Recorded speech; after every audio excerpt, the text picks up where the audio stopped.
Thanks very much, Mark. Thanks very much. I appreciate the introduction.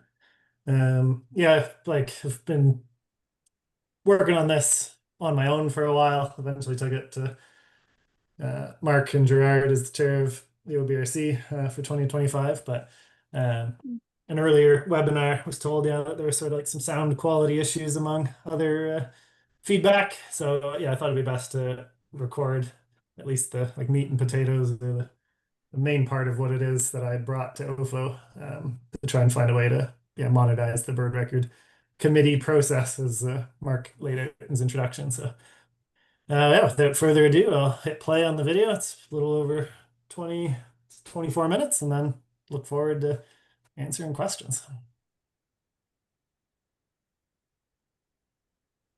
Mhm. Okay, start off just by saying thank you very much to everyone who's taken the time to be here. So I'll start off with the bylaws of the OBRC, specifically the purpose, the stated purpose of the committee.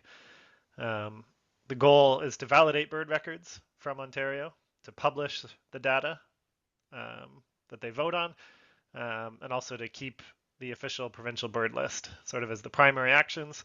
Um, everything that they do is archived for future use or just to maintain it to make sure none of that information is lost.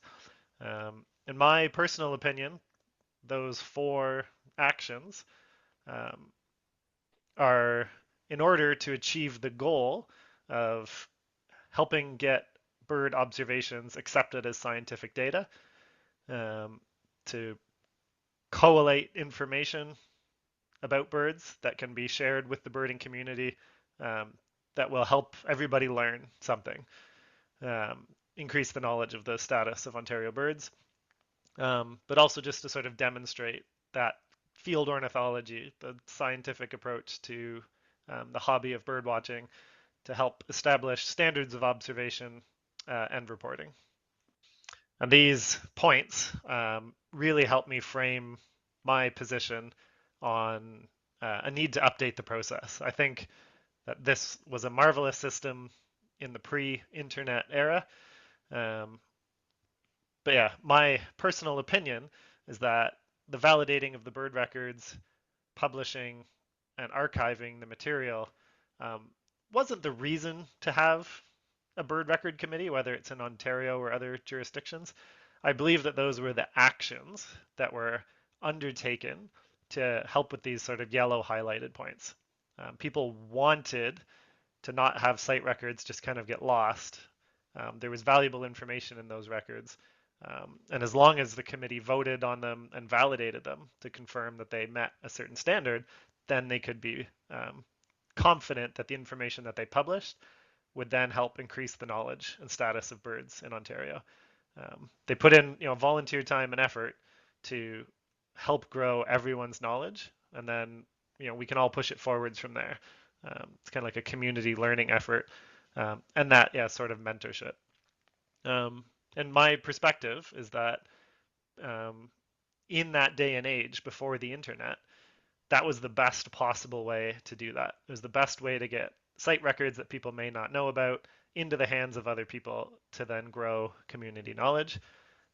But in this sort of current internet era, people tend to already be aware of these bird observations, and at no fault to recent members at all.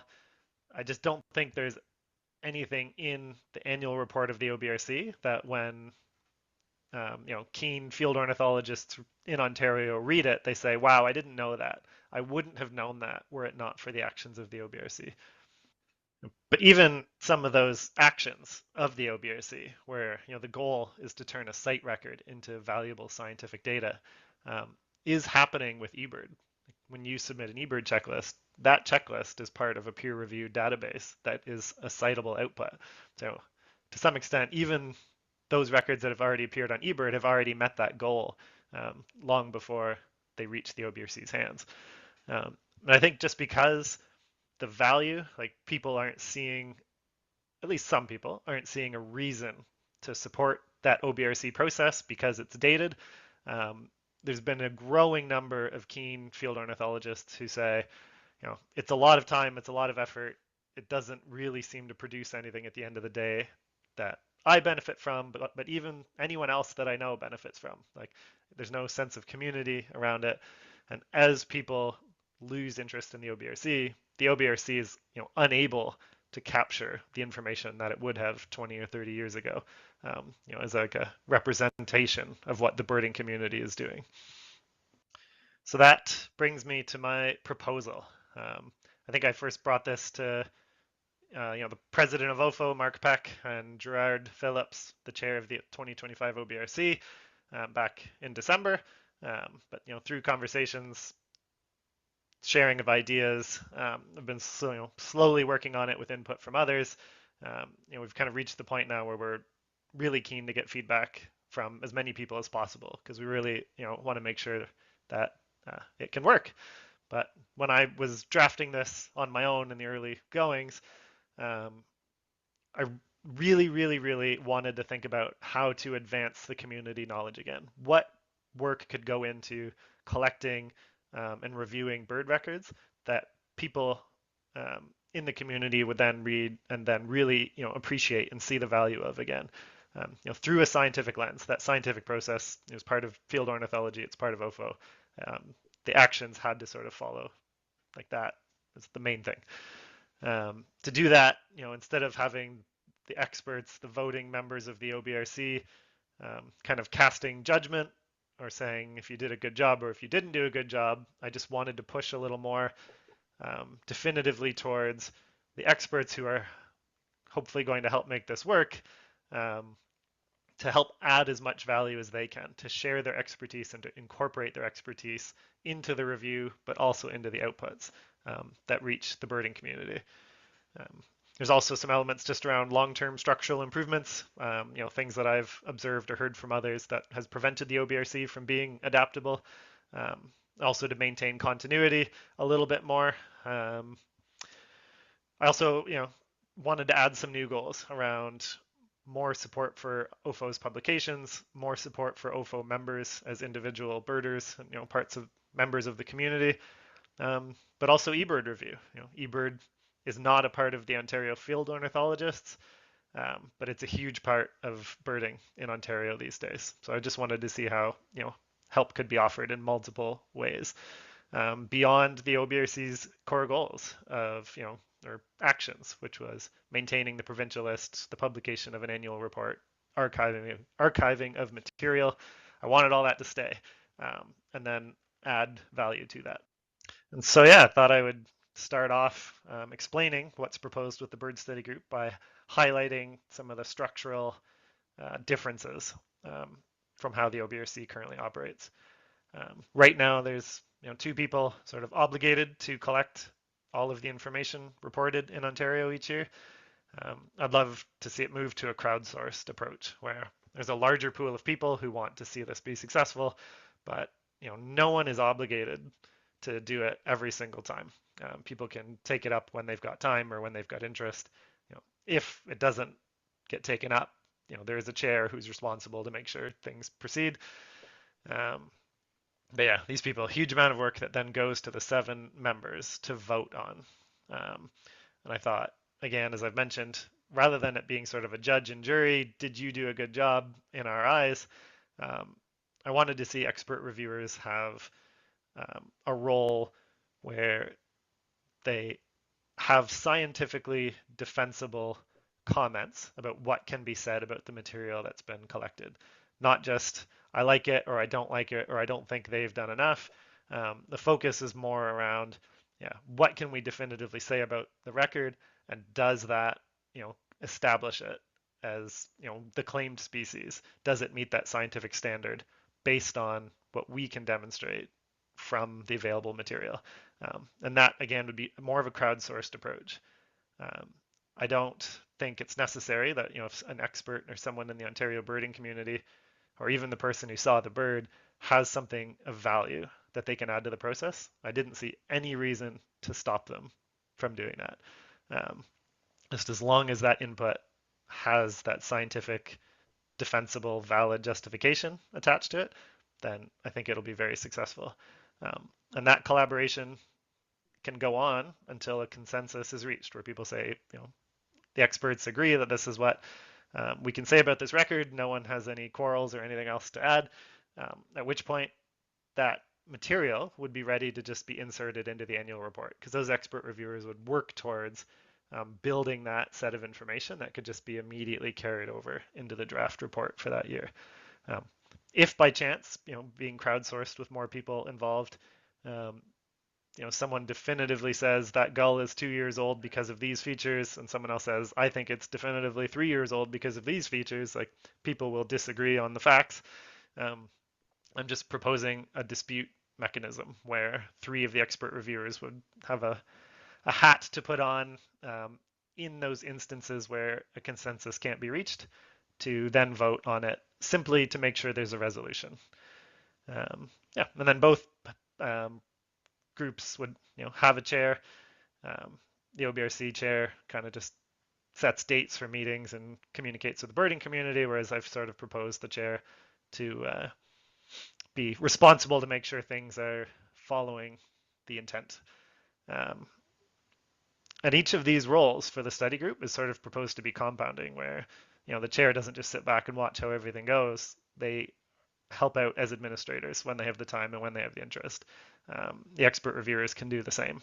I just wanted to make sure that it's flexible for people to chime in when there's value to be added, or if it's not the right time, you don't have to. If you don't know a bird terribly well, you can skip out.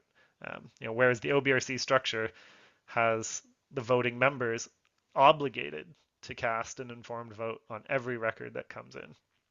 So that's kind of the changes in how the people who are involved would be.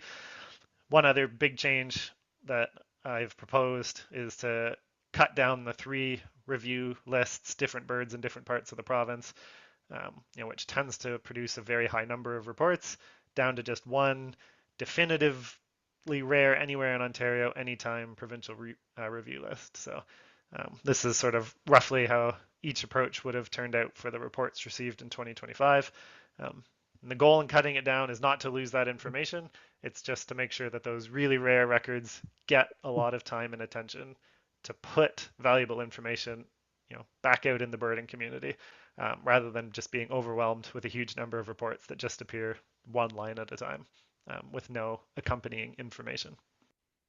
And I said I don't want to see those other records lost. And I think up front, most of those records are likely to be in eBird, which is a scientifically sound place to put your bird observations. But I do not want to imply that the goal here is to push things onto eBird. It's actually the opposite. One of the things I'm most excited about is a provision built into the bird study group for members to undertake what are currently called special projects. And if this were to proceed, one that I would love to see started right from the get-go is to just have this internal within the study group watch list of species where they're rare in certain parts of the province, or they're known to be particularly difficult identifications, and we just take a proactive approach behind the scenes to help make sure the data quality, whether it's an eBird, whether it's a publication for OFO's journal Ontario Birds, whether it's on iNaturalist, wherever those records are, to help make sure they are scientifically sound. Now, that would be a fairly large, ongoing special project.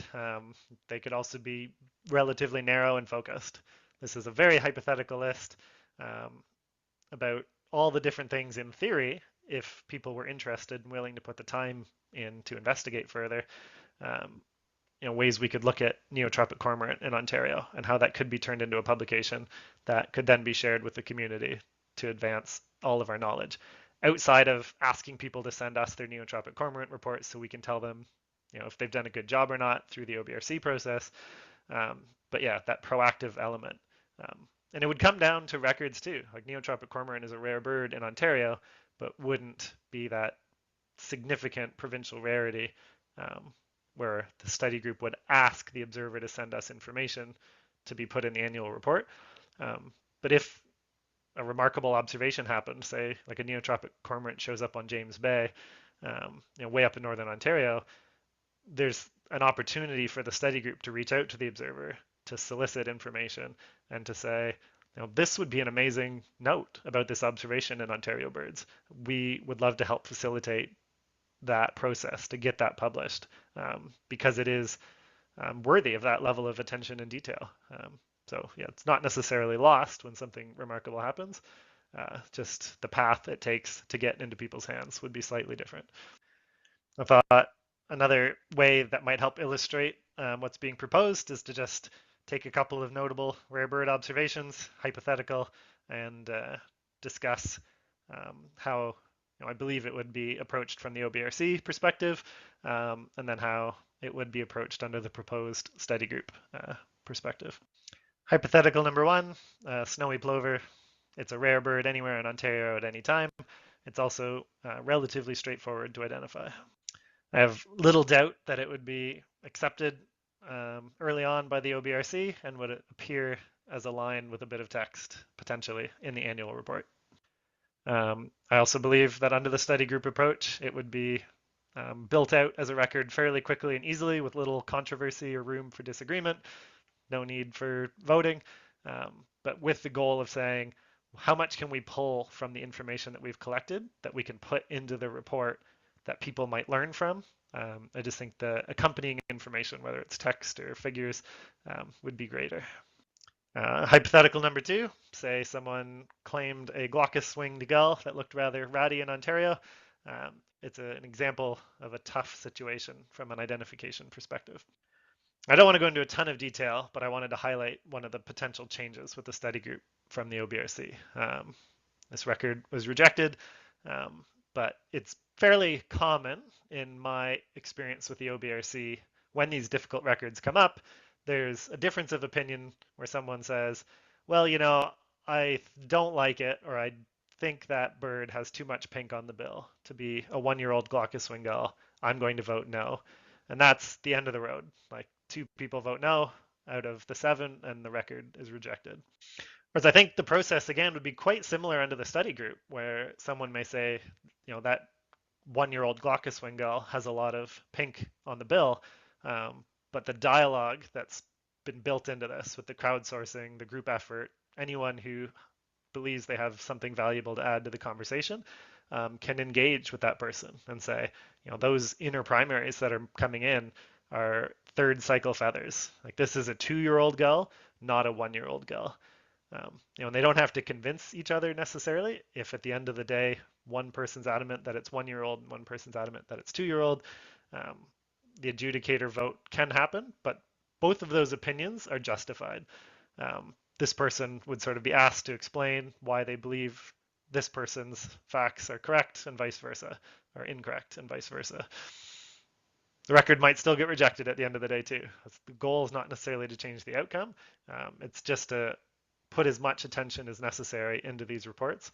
And where in the OBRC report, there's very little to no accompanying text with a rejected record, there might be a host of opportunities to discuss the challenges of identifying ratty summer gulls or clues in the molt that help age a bird.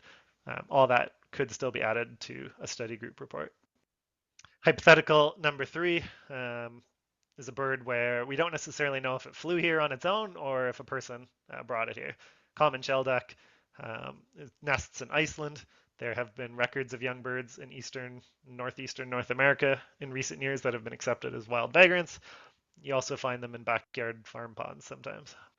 In my experience in the OBRC, it's fairly common for people to sort of lean one way or the other in trying to answer a very difficult to answer question like that. It's also fairly common for a member to say, well, it might be wild, but I don't think the observer, the people who sent information to us, has done enough to convince me. So I'm going to vote no. And that's fine, but that's something I'm hoping to get away from in the study group. If there was a split between experts who thought there was bird could be of wild origin or thought that that couldn't confidently be determined, it's not just based on feeling or opinion of stuff people have sent in. if the expert had an opinion one way or the other, there would be an expectation to see what more they could add to defend their position. Scientifically defensible points or sources, like references, which again builds out the available information. It builds out text that we could then share with the birding community. Um, and I would even, have proposed things like precedent be incorporated into the decision making for these difficult birds. Um, right now, it's not uncommon for a member or a year of OBRC members to accept black-billed magpies for a period of time as wild, and then a different group of people have a different opinion and start to reject them on the grounds of captive origin. And then it changes again down the road. Different people start accepting them again. Um, have that process be a little more defined and justified, and have that continuity built into decisions, rather than what currently happens with the OBRC. Hypothetical number 4, cave swallow on the James Bay shoreline, first record for the far north in Ontario, with great photos, and hopefully a report to the committee. Little doubt it would be accepted early, and a line maybe with some accompanying text in the annual report. Under the proposed study group, the bird would not meet the criteria to be published in the annual report, but nothing would stop the study group members from reaching out to the observer, trying to get additional information, and working with them to publish something like this, as a standalone note in Ontario Birds. Now, last one, case study number 5, a Pomeranian Jaeger is seen in Bruce County, Ontario. Under the OBRC, it's not a review list species, no action is taken. It's also not a review list species under the proposed study group, but if it were part of a hard to identify, difficult watch list bird, internally the study group could informally evaluate the record. Is there anything we can say about this record? Anything we could reach out to the observer to ask them to put in their record? Does anybody disagree with the identification? If it seemed really remarkable, it could be a publication in a journal or even in OFO News. But that's not all. As mentioned, supporting eBird review is built into the study group proposal. An eBird reviewer would be able to reach out to the study group and say, hey, we don't see a lot of Jaegers in Bruce County. I don't know them very well. I would love to get the input from people to make a decision on what to do with this record. And that sort of added value goes the opposite way. It would also be possible for a member of the Ontario birding community to reach out to the study group. Hypothetically, they say, I'd photographed this bird. As far as I can tell, it's a Pomeranian Jaeger. The eBird reviewer said they didn't think there was enough information there to have it accepted. I would love to get the input from the study group just to get that extra opinion and to help the process from both sides. So I hope I've done a decent job in a 20-25 minute presentation to try to explain a big concept, to try to explain why I think it's time to update the process, but especially how I think this could add that value back again, just to make the study group be a place that keen amateur field ornithologists in Ontario want to be. I didn't mention this, but I'd love to see the whole study group process be visible to the public, where even if you don't necessarily want to take part, it's still an opportunity for everyone to witness this stuff happening, in real time if you want, and see the work that goes into it, but also the outputs. Just so if that annual report comes out, people are really excited to open it up and see the material in its final form. Yeah, thank you very much for spending the time this evening, for being to be here. And kind of the only way that this can be improved or get better, from my perspective, is to get feedback, especially like tangible items or concerns around things you think may be forgotten or have been overlooked. And yeah, I can't wait to hear more, answer some questions, and yeah, thank you very much. Hope everyone has a great evening. All right, Brandon, thank you very much. Mike, are you online right now? Yeah, I am. Mike Burrell. Okay. Mike, would you be willing to moderate the discussion group right now? Yeah, the questions? Yep, please. Sure thing. Yeah, we've got a few in the chat already. If you've got another question, any questions, please feel free to add them.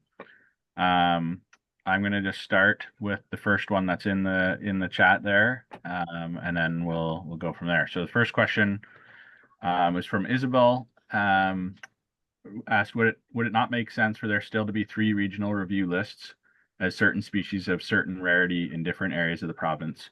For example, northern cardinal is common in southern Ontario but much rarer, and warrants a report for farther north in Ontario. Awesome. Thanks for the question. Thanks, Mike and Mark, for coordinating.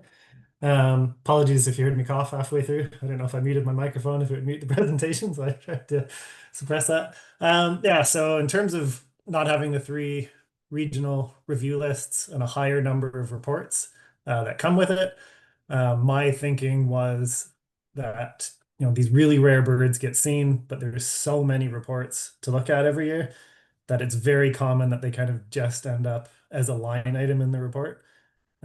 When it's those like super rare birds that we don't get to see very often living in Ontario that provide the most opportunities for us to learn, like, why do we think it ended up here? Is this kind of an expected thing? Like, has it happened around us but never quite in Ontario before? Or is this something that hasn't happened before on like a broader regional scale? Are there identification criteria that we've never had to really deal with locally?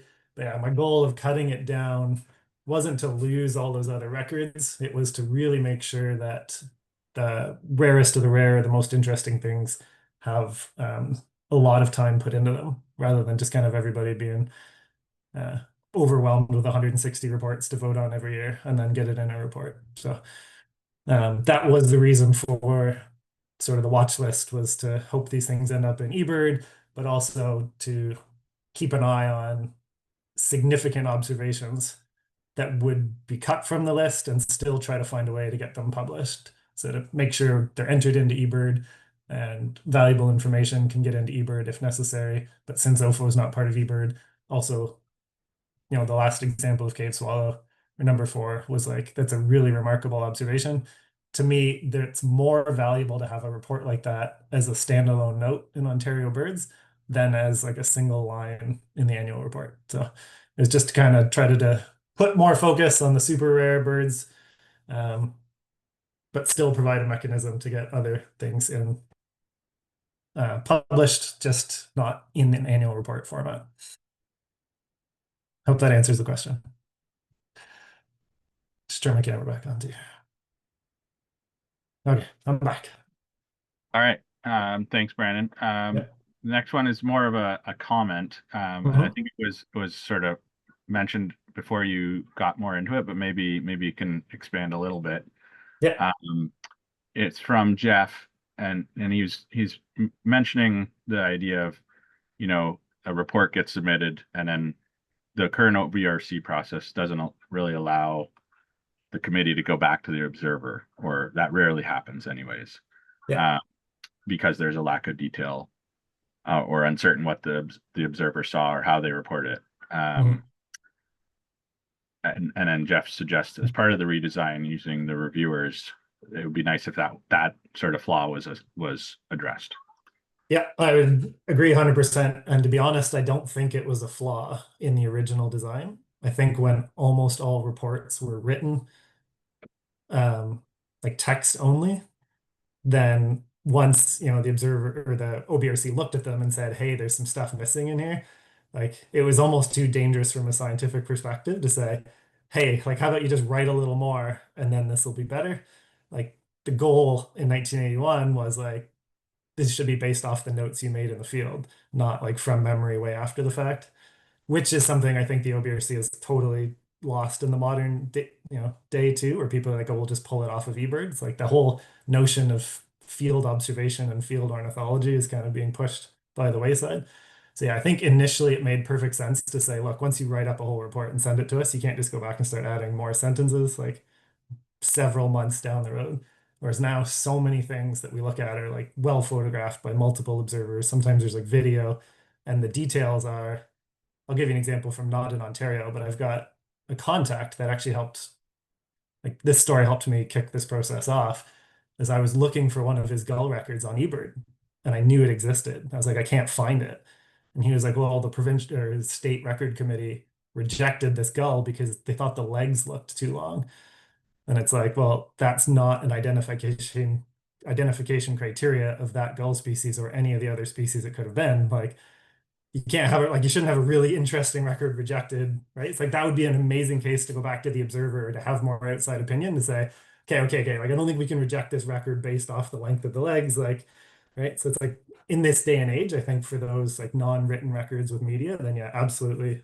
I think I very quickly mentioned it in the recording, but it was like the observers wouldn't be turned off from the process if they felt like things were like heading in a direction and they're like, hey, like I have actually looked at this. I just didn't think to write it in the report. I didn't think to make a note about how long the legs are because, that's not something that's in the books. But if you're concerned about the leg length, then yes, let's talk about that. So yeah, 100% like love that comment where it's like, I think now it would be great to have the observer still be able to chime in and not be like locked out of the process once they submit something.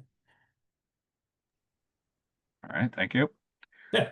The next question is a short one. Brandon, what would the platform be? A dedicated Discord server? Question mark.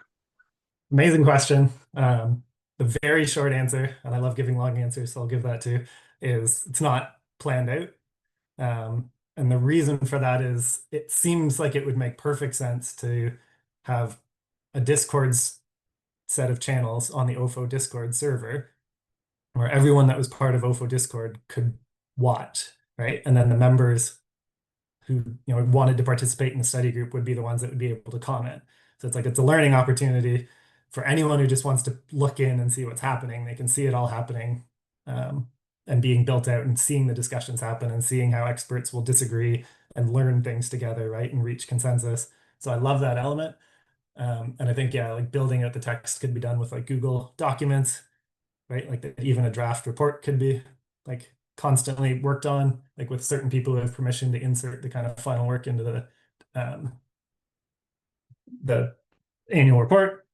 And yeah, the only reason why it hasn't been figured out is because it's like we didn't want to like act like this was definitively said and done. Like we hadn't got that far into the planning yet. We've definitely had some early feedback from people who say it seems like you've done too much planning before you've unveiled it to people. Also, there's a question of whether the OFO website could develop a system that would do what Discord and Google Documents does, like so people could still watch. And then honestly, I said this earlier today to someone where it's like 10 years ago, we might have said, hey, we could do this on Facebook. Like, let's do it on Facebook. Whereas now it's like, oh, that's a horrible company that's like brainwashing our children and it's, like cause genocide, right? So it's kind of like, that was just one part I didn't totally want to rush. I do think it would work on Discord, especially OFO's Discord server, because then it would like add in with the bird reports and the bird conversation all in like one-stop shop, but just kind of haven't got that far yet. Appreciate this and the other questions. Yeah, and just to add to that a little bit, I'll give a little sort of update. OFO is currently working on redesigning their website, and this would be a wonderful opportunity right now or in the next 6 months to be able to add something like this to a database on the website so that people could access and look for this material whenever they want it through the OFO website. Okay, I'm going to keep going. We got more questions still. This is from Ezra. Going back to the non-review species, but still interesting birds like your Pomeranian Jaeger in Bruce County or the Cave Swallow in James Bay. Yeah. Is it correct that there are no strict rules as to what special records aren't on the new review list would be considered? Are you concerned it will feel like some interesting records fall through the cracks when the report is issued? Are there more criteria, for example, we could suggest to guide people as to what might qualify as a special case? I think you could improve the guidance for sure. Like my goal with what I've put forward to Mark and Gerard initially and like what we're seeing right now, it wasn't to like sort it out too much. Like my main goal was to make sure that annual report was like of particularly high quality and attention.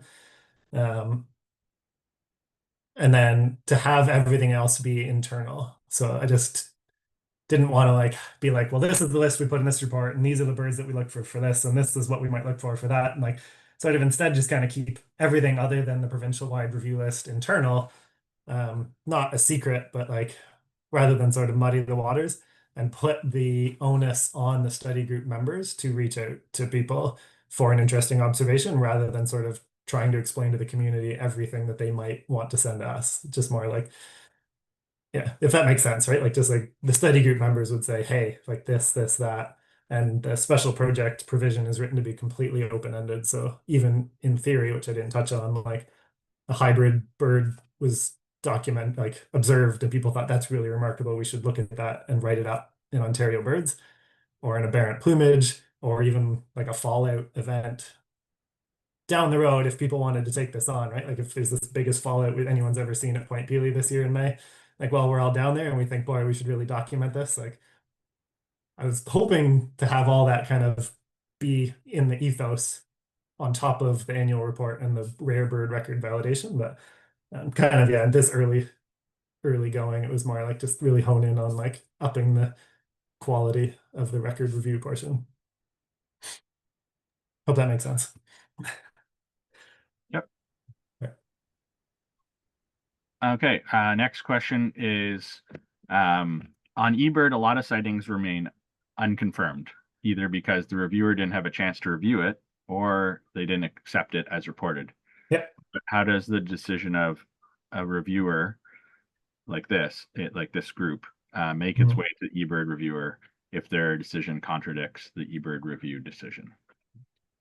So my understanding, like Mike, you're well more versed with eBird than I am. My understanding is that eBird is sort of encouraged to follow the recommendations of the state or provincial sort of records committee or body of experts. So I think if we definitively had a system recognized by OFO that allowed eBird reviewers to contact us or members of the community to contact us, then like I just sort of thought it wouldn't necessarily be something that people would view negatively. It's like rather than have eBird reviewers dealing with a disgruntled person or vice versa, then it's like there's this just whole impartial body that's guided by the scientific process that can kind of help step in and provide advice or input or perspectives that maybe wouldn't be available if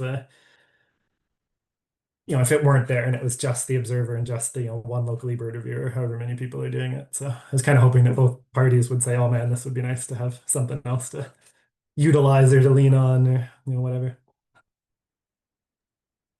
Yeah, I'll chime in on that one. Just Yeah. like as somebody who does do eBird review, I actually really like when there's a super rare bird because the OBRC handles it and I don't have to make a single person decision. Yeah.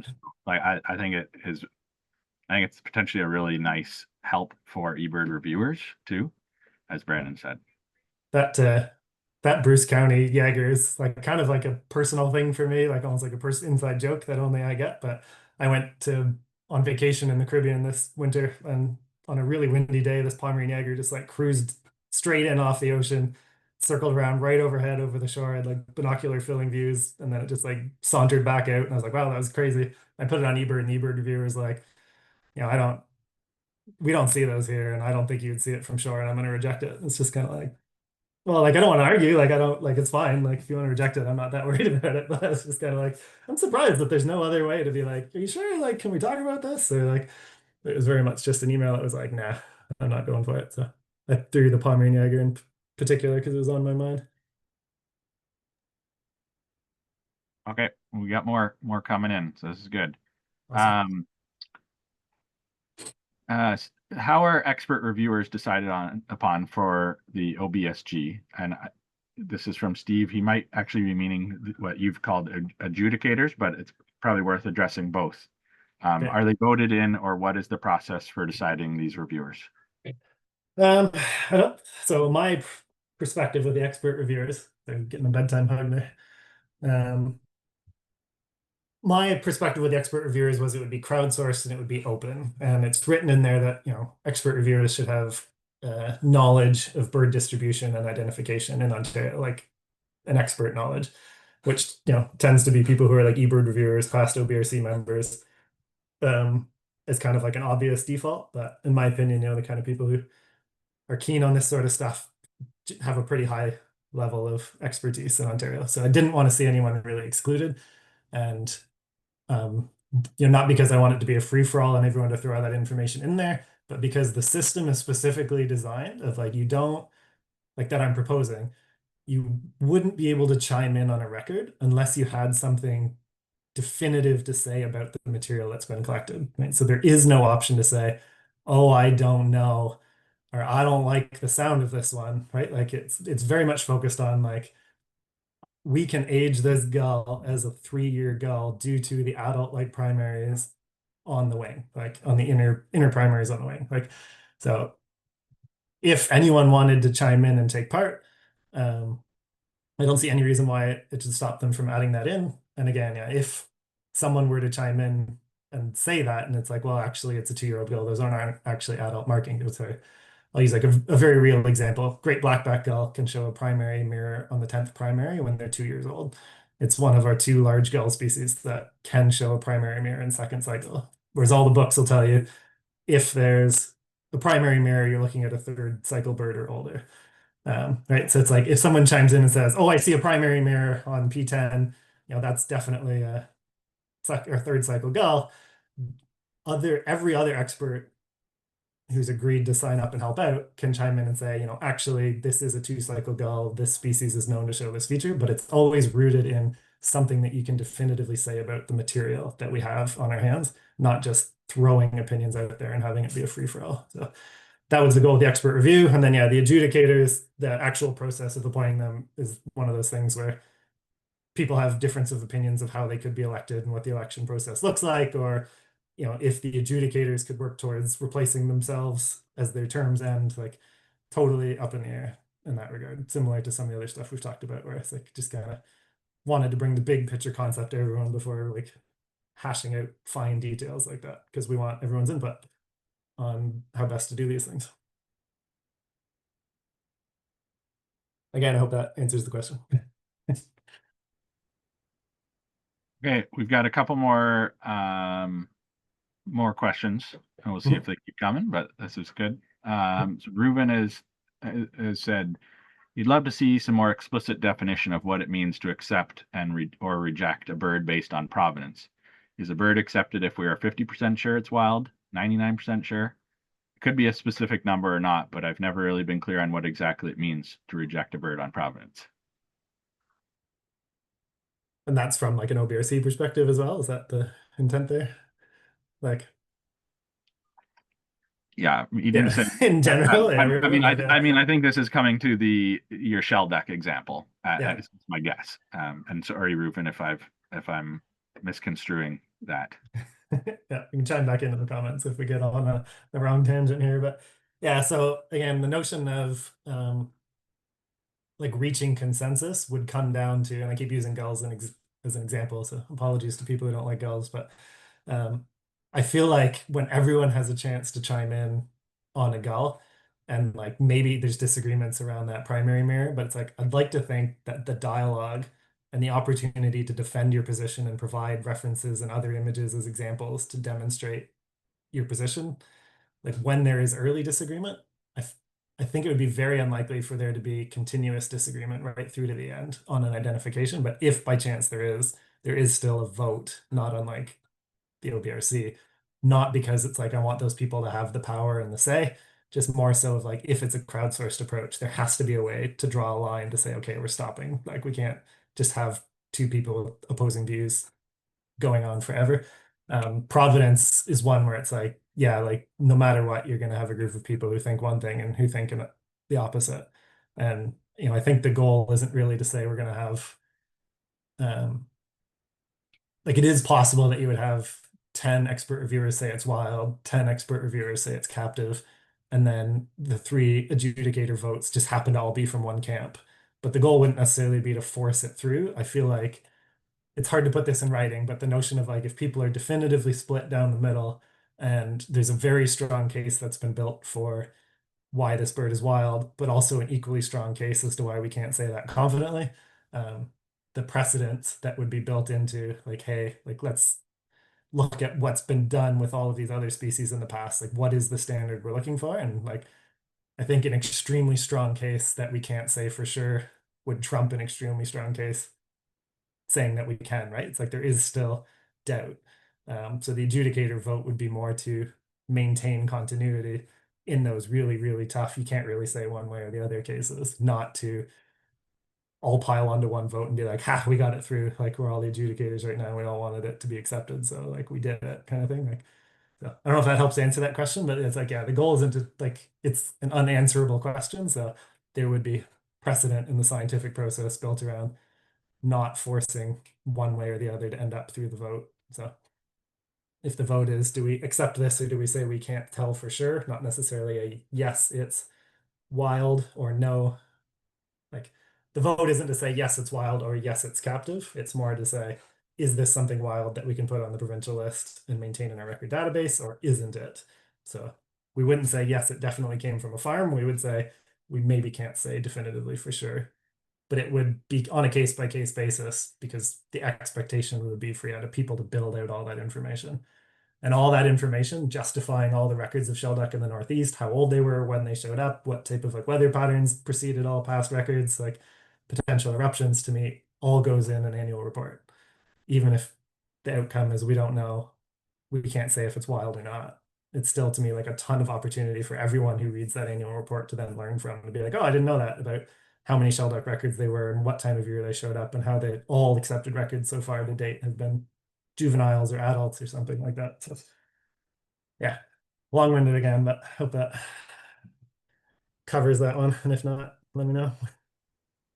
Yeah, Ruben clarified he was saying like if he's 80% sure the bird is wild, is that are you accepting it or are you rejecting it on province? And then he commented that he'd like to see some kind of written standard there, what that is. So that's So more of I a suggestion. gave the example about the magpies was like we need to have it written down on the OFA website of like when we make decisions about these species, barnacle goose.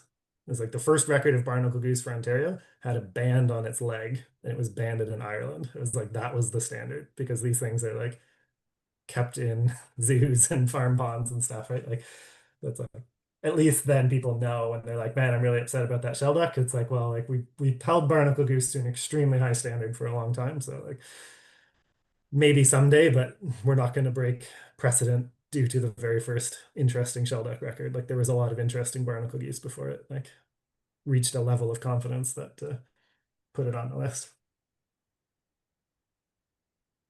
Okay, we've got another couple comments slash suggestions from David.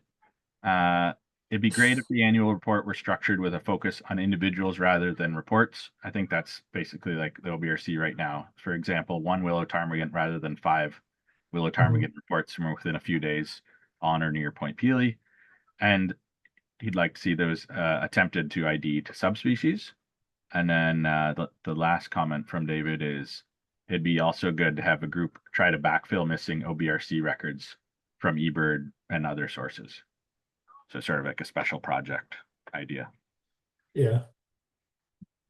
So sorry, I didn't catch, I forgot the first point by the time we got to the end there. But Yeah, sorry. There's 3 sort of suggestions. I should have made a note, but I was just. Yeah, it's okay.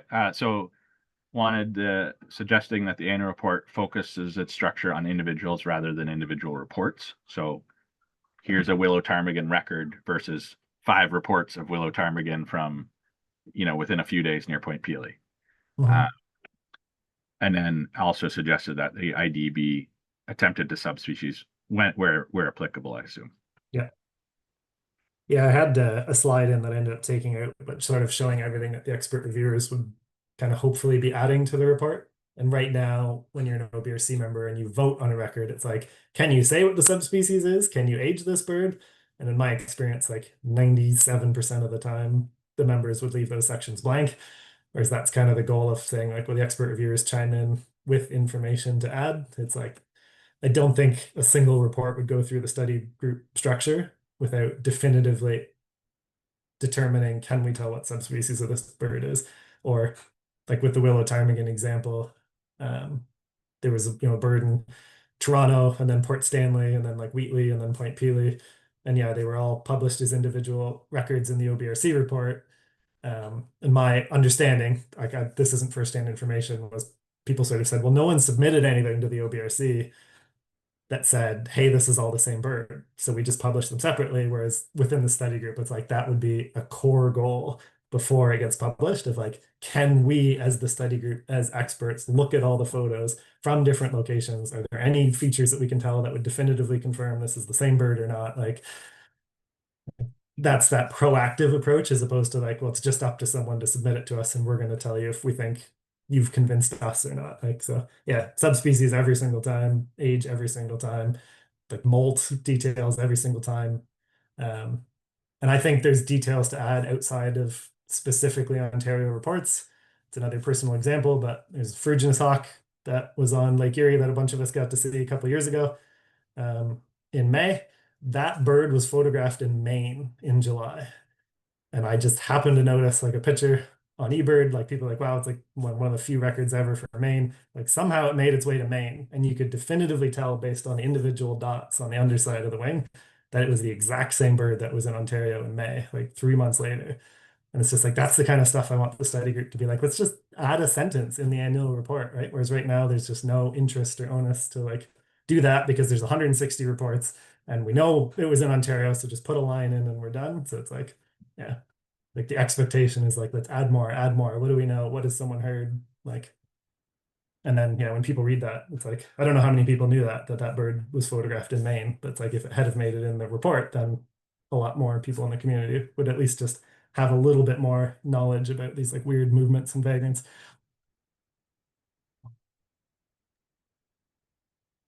Okay, we've got another comment. This is back on the Providence thing. Just Stephen pointing out there's all sorts of possibilities, like a bird landing on a ship and being ship assisted. Yep. Not restrained or anything like that. So that's another kind of thing to consider in the Providence stuff. Can I jump on that for one quick sec? Sure. Yeah. To me, it's like this would be another, to me, huge benefit of the study group, whereas I'm right now rambling about gulls and things that I'm aware of. Like I have no idea of what goes on with issues of providence around ship assisted records. So if that came up in Ontario, I would like, if I was one of the expert reviewers, I'd be very happy to say, I don't know anything about this. Like, I don't want to chime in. Like, surely there's a lot of other people who've spent a lot more time thinking about this than I have. So like, rather than forcing everyone to chime in, it's like, yeah, that's an area I don't know anything about. So I'll, happily sit back and stay quiet. And like, I'll hopefully learn something from people who have thought about it. So I love that comment coming up. So that's why I wanted to jump in on it. Okay, there's one more question in the chat, and then I'll let you answer that, and then I'll turn things back over to Mark. Okay. So the last question was from Anita asking if the experts would travel to locations to help determine identification. I wouldn't, like, I haven't thought of that and haven't built anything in to do that. Something that I do on my own, usually to like limited success, but like probably a week or two ago, there's a really interesting hybrid duck photographed in far eastern Ontario. And I just happened to notice the picture on eBird, and it's like, maybe it's an American black duck northern pintail hybrid. And there's one picture of that hybrid combination ever on eBird, and it's a female, whereas this one looks like a male. And I just posted on Discord to be like, I don't know if anyone is like out east of Kingston right now, but like if anyone happens to notice this bird, if you can get a picture of the wing open, like all the pictures that are on eBird of this bird sitting there, right? Like if you could just get a wing flap and capture the wing detail, it's like, boy, that would be really great to know. And my personal opinion is like eBird is great citizen science, but like there's no mechanism to connect with people like one-on-one, and like Discord situation in Ontario is like very heavily focused towards like listing. Whereas I feel like if the study group had come into existence 5 years ago, and if people appreciated what it was doing, and if it was a hub of activity, it would be easier to get those kind of points out to a larger group of people. Like, I don't know if it would actually happen or not, but I would just love to see more community excitement around like, hey, like if we jump on these things together, like if someone happens to be in Eastern Ontario and you have the means and the time to go to check this out, like we can all benefit from it. And if people want to be part of that and see the benefit of it, then it just would be a little bit easier to like, not that the members would have to go themselves, but just that sense of community around like learning new novel things that, based on our bird observations.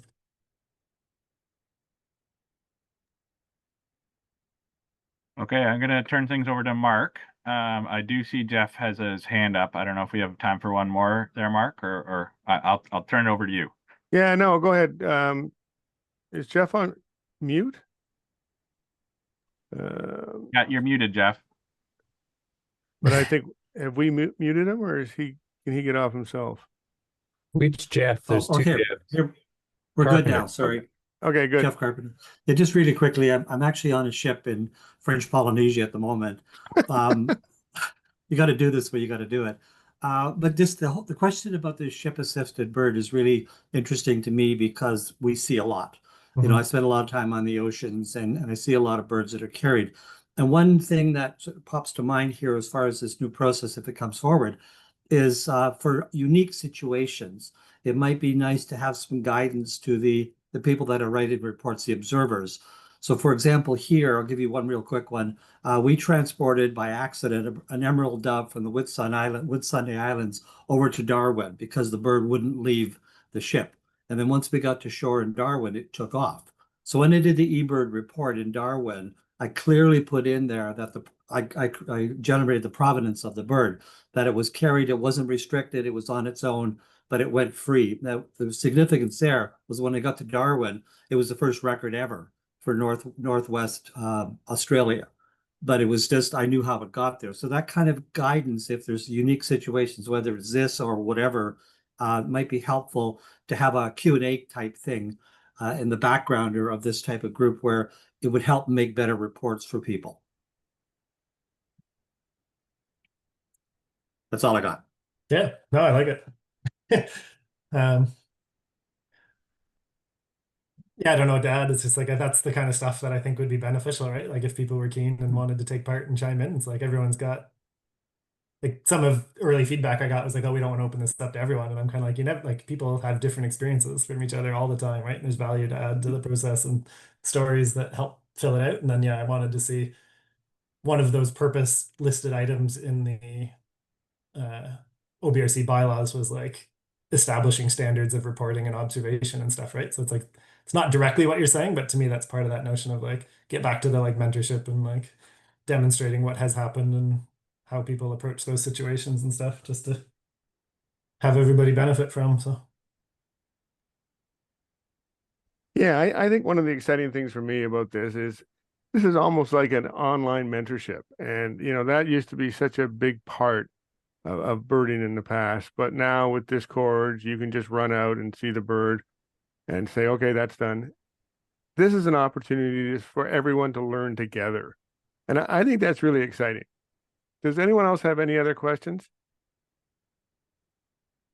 Just raise your hand if you want. Otherwise, anyone? Okay. First of all, Brandon, thank you very, very much for this presentation. Really appreciate it. Mike, thanks for the help. Angie, thanks for getting this set up.